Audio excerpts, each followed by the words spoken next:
Thank you for joining us. We're going to be talking about a very important and issue for a business owner, wherein we are looking at how innovation works and how to screen for success, whether we should continue with an idea or not. This is based on a paper which was presented in 2007 at Harvard Business Review, which is called Lear, Will, Worth It. All right. So once we're done, we'll open for some questions. Let me tell you a little bit about myself. My name is Atul. These are some of the brands that I've worked with. CDAC, they are known for the supercomputer. They created the supercomputer for India. SafeScript was the first certifying authority in India. HID is the world's largest contactless card and reader manufacturers. United Technology is a Fortune 50 company. I've also worked with GaadiFix, wherein we were serving people by servicing their cars at their doorstep. And I also worked with an organization called MSM, which is one of the leaders in international education space. And then along the journey, I thought that I wanted to contribute to small businesses.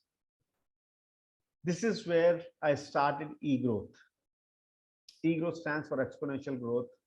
The intention is to work with small and growing businesses, help them take the leap to the next level.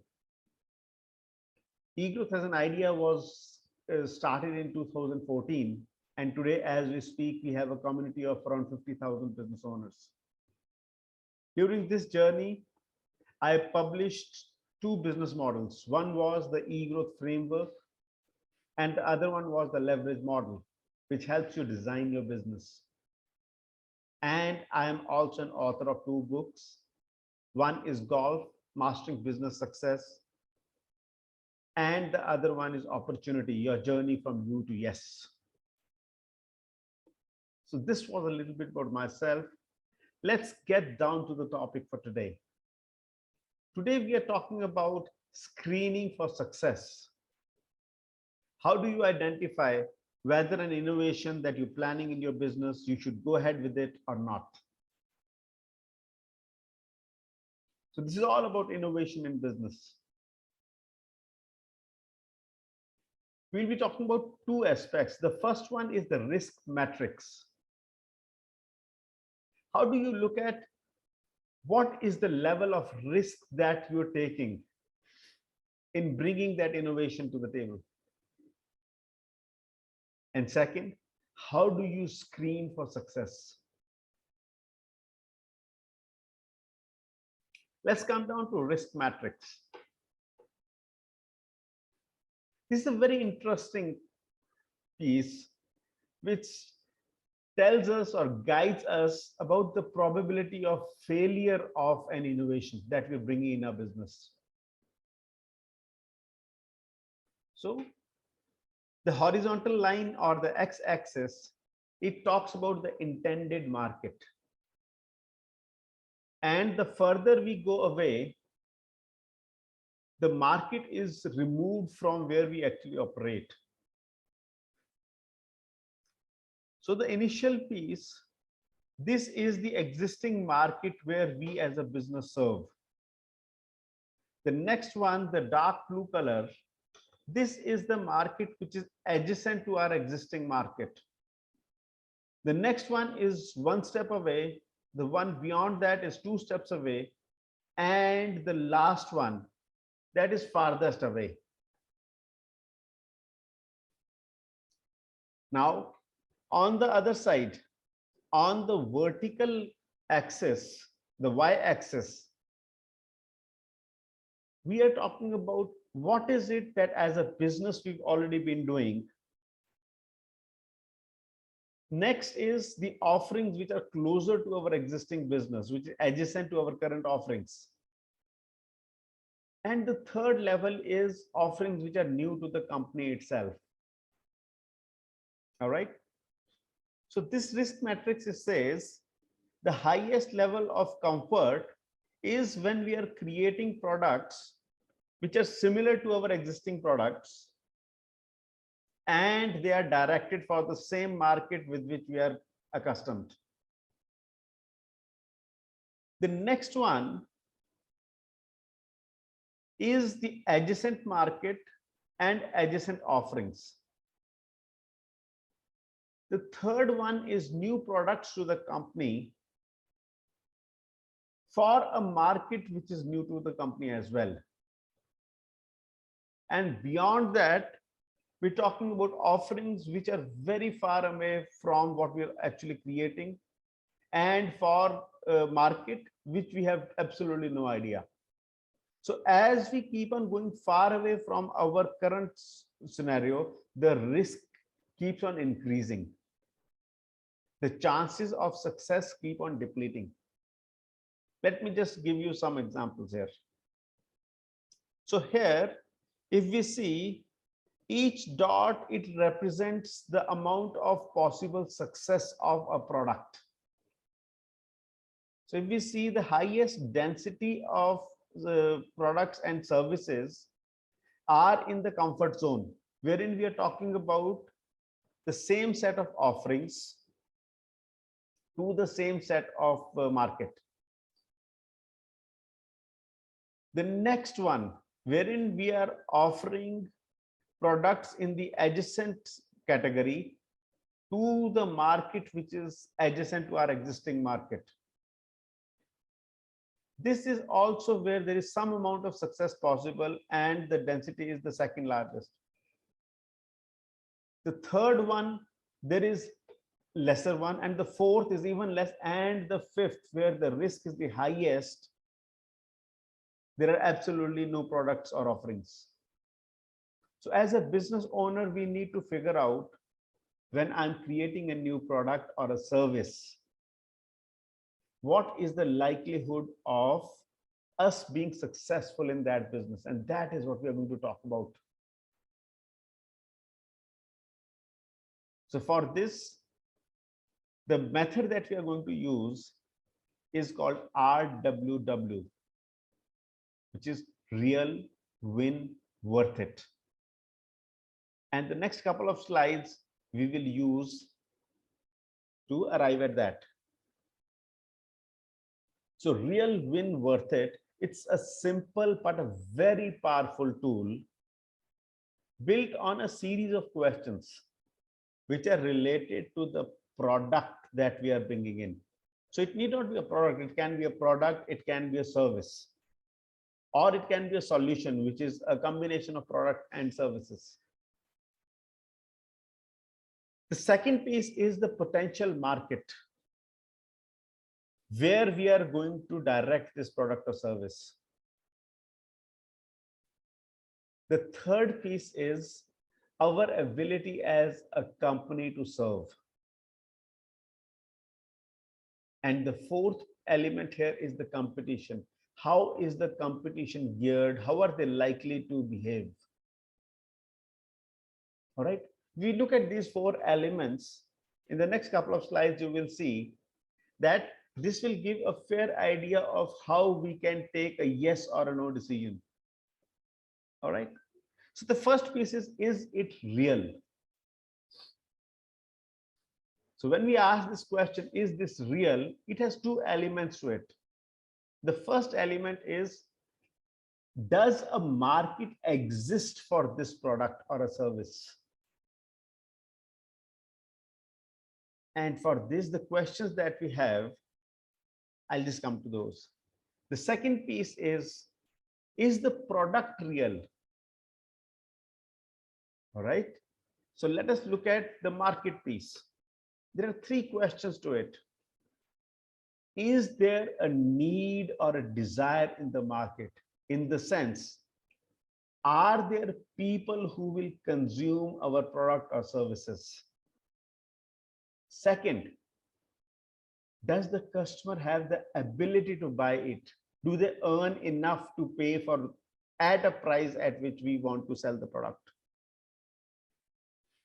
Now, is this size good enough? Are there enough volumes for us to sell this product in the market? It may so happen that we have a product, we create a product, but the market is so small that the scale does not justify. And the fourth question is, will the customer buy this product?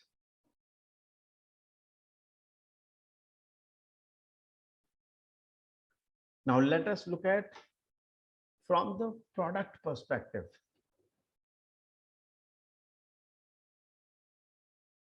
Is there a clear concept?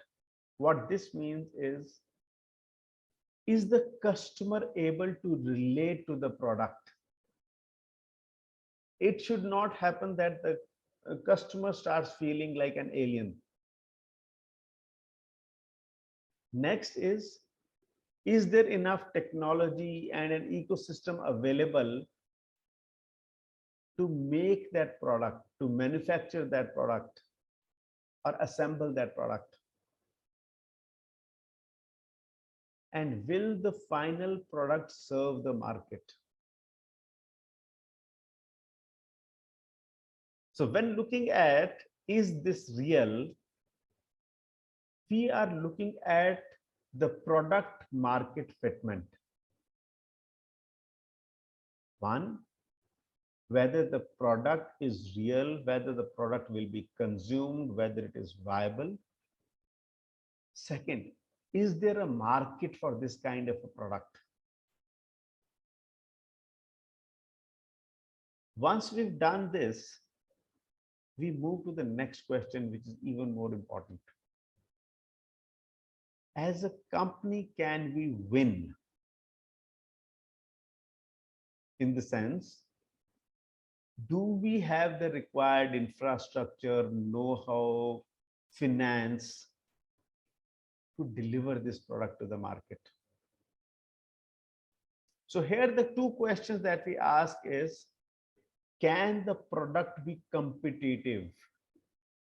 It should not happen that our own input costs are so high that it becomes difficult for the customer to buy it. Next is, as a company, are we competitive?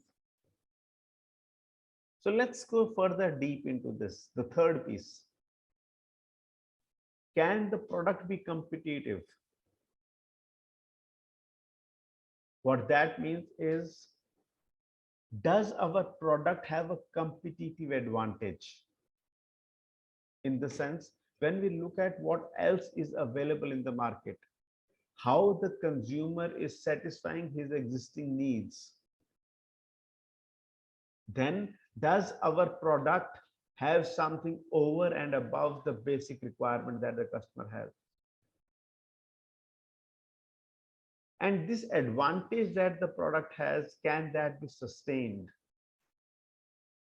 over a period of time? Can we continue to give that kind of an advantage?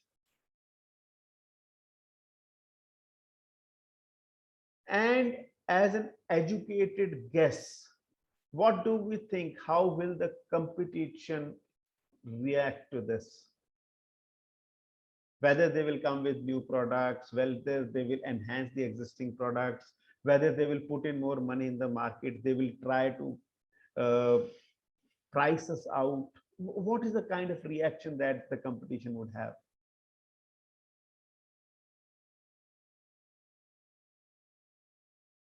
When we look at, as a company, can we win? So do we have enough resources to deliver this product consistently at a scale at which the market needs, at a quality which the market expects from us, at a price point at which the market wants from us? Do we have enough management or human resources to deliver this product? Do we have the know-how? Do we have the technology for that, or do we have access to the technology? Can we understand and respond to the market?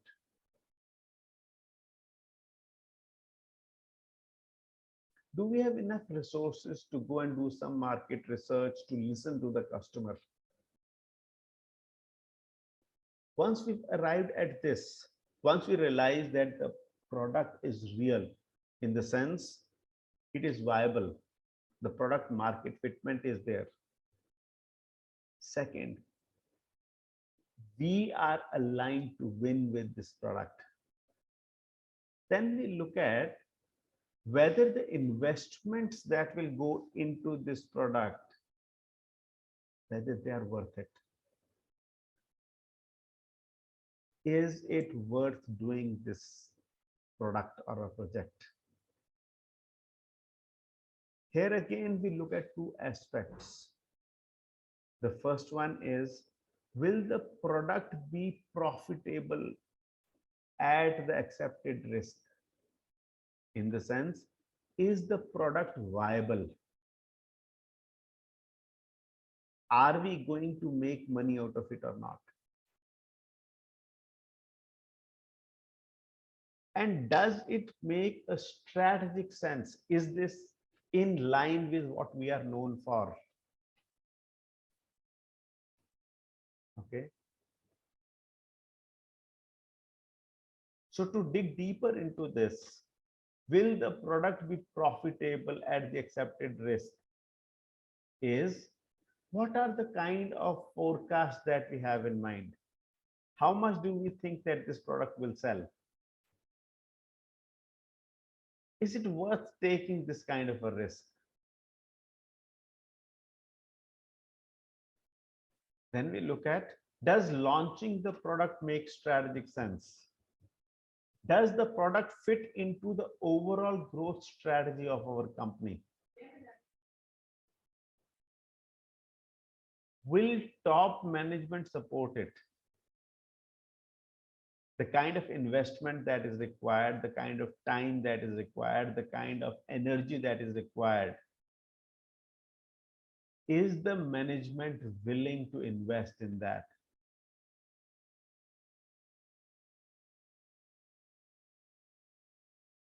So once we look at these three questions, we will be in a position to take a call whether it is worth getting into this product line or not. All right.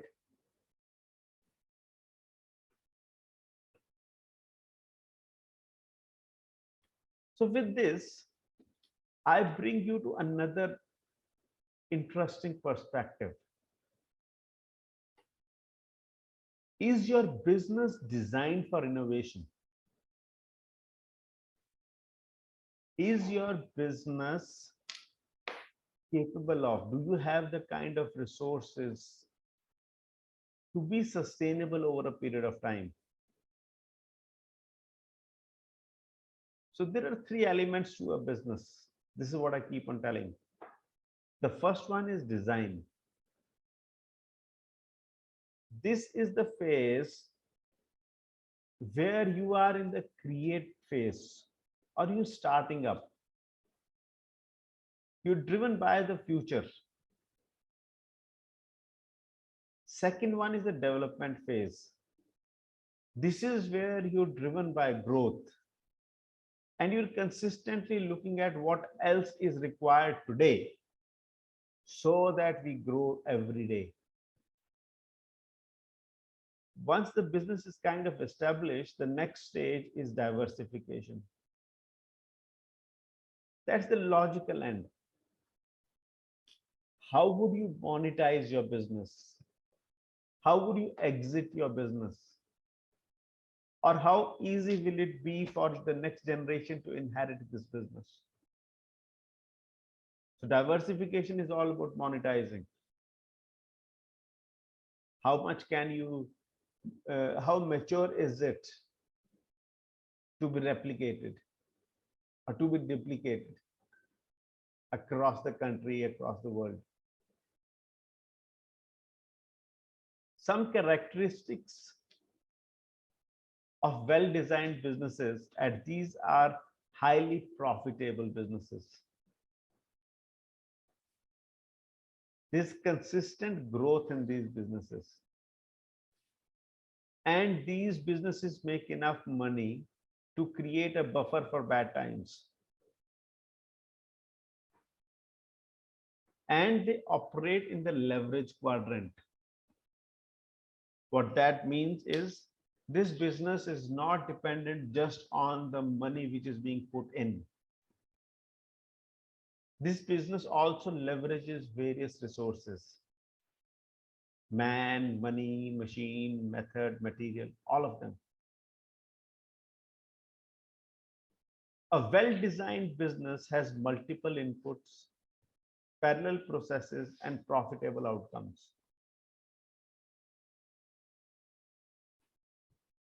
There are 13 elements in all for a business by design.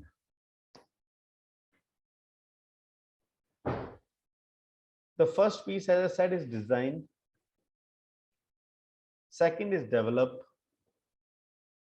And the third is diversify. Design has 4 pieces to it. And the acronym here is GOLF,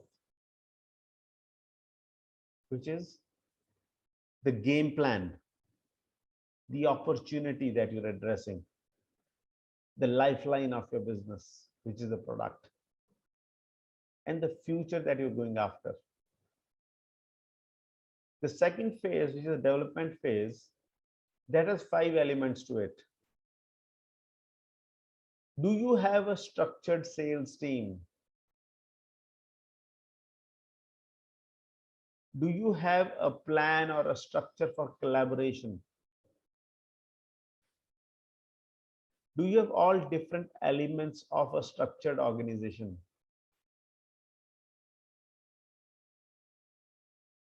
Is your revenue in check? Is the cash flow in place? And the investment that you are making in upgrading the technology or being up to date. Then the third element, which is about diversification. This is where you look at various methods of monetization, either product extensions, brand extensions, collaboration with somebody, backward integration or forward integration. And how much are you investing in managing the legacy of your business, the intellectual and property rights? How are you managing the knowledge base of your business?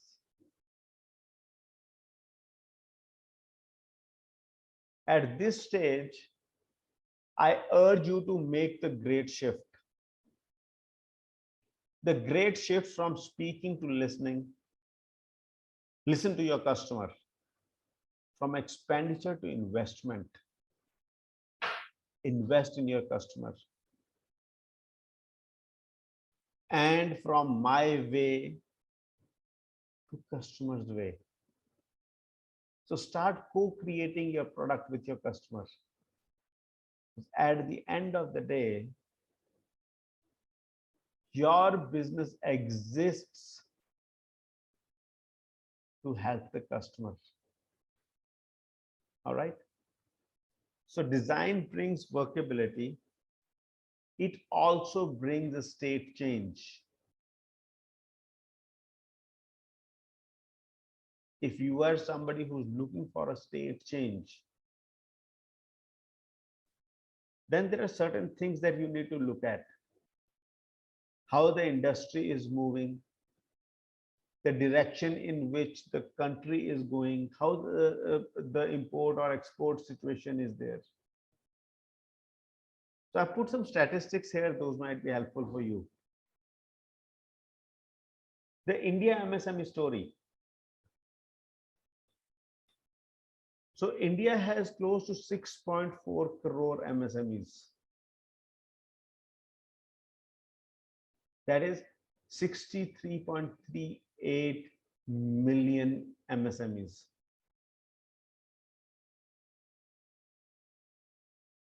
These MSMEs, they contribute to almost 50% of the export from India.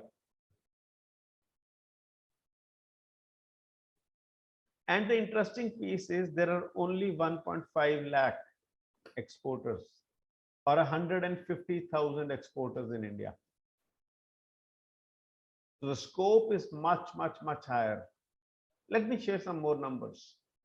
So just before today's this presentation, I was looking at some government data,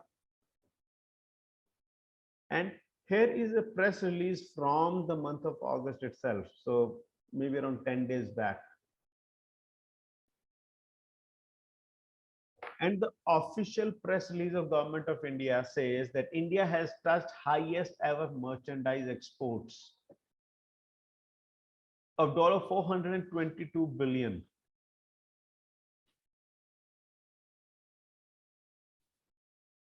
And total exports of products and services of 667 billion. This is an increment of almost 1/3 over the previous financial year.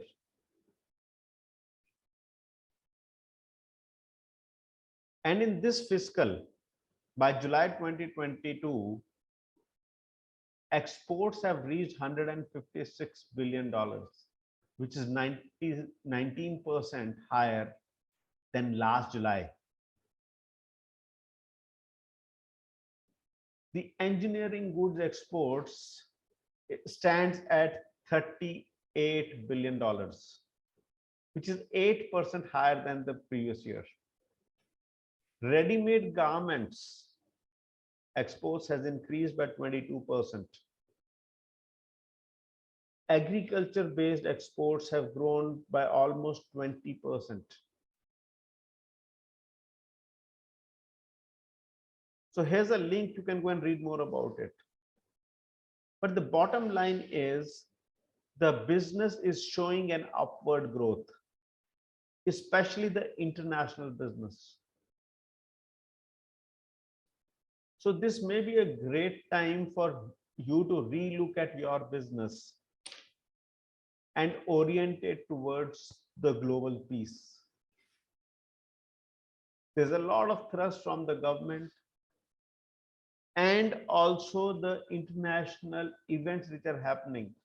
Those are in favor for us to start exporting or import substitution. All right. So are you committed for a state change? Hello? If you are committed to a state change, please write in the chat box, yes.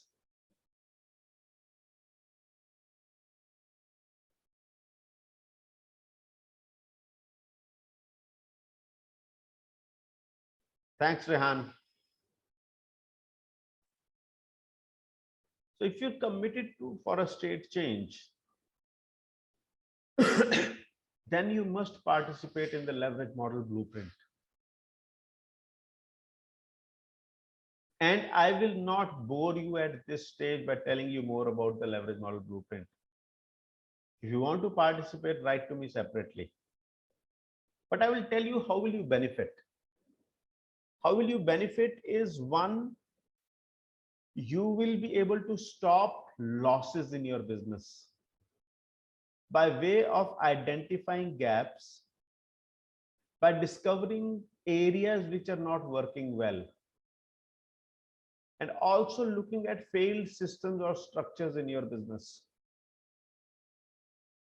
On the other side, you will also be able to look at growth factors, which are how to design your sales funnel, how to nurture your sales funnel, how to discover market and new markets, build systems and structures so that the business is not dependent on you. Even when you're not there, your business is growing. Work on team dynamics so that the entire team works as one. It's not that everybody is working in silos. Customer engagement. How do you keep your customer engaged such that they give you more business and they give you more references and they start talking about you in the market?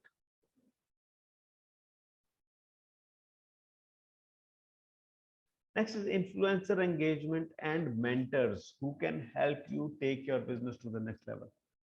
So these are some of the benefits of the leverage model blueprint. which helps you to go deeper into your own business. And here's a gift for you. You can get a soft copy of my book, Golf Mastering Business Success, which gives you at least 80% of the leverage model. How does that work? In a very simple and lucid language. If you want this, please write to me at atul@egrowth.org and I will be glad to send this book to you.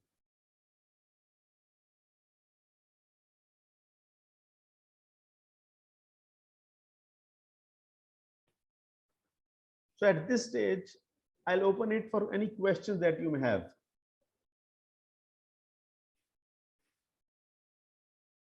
Hi, Rehan, any questions that you have?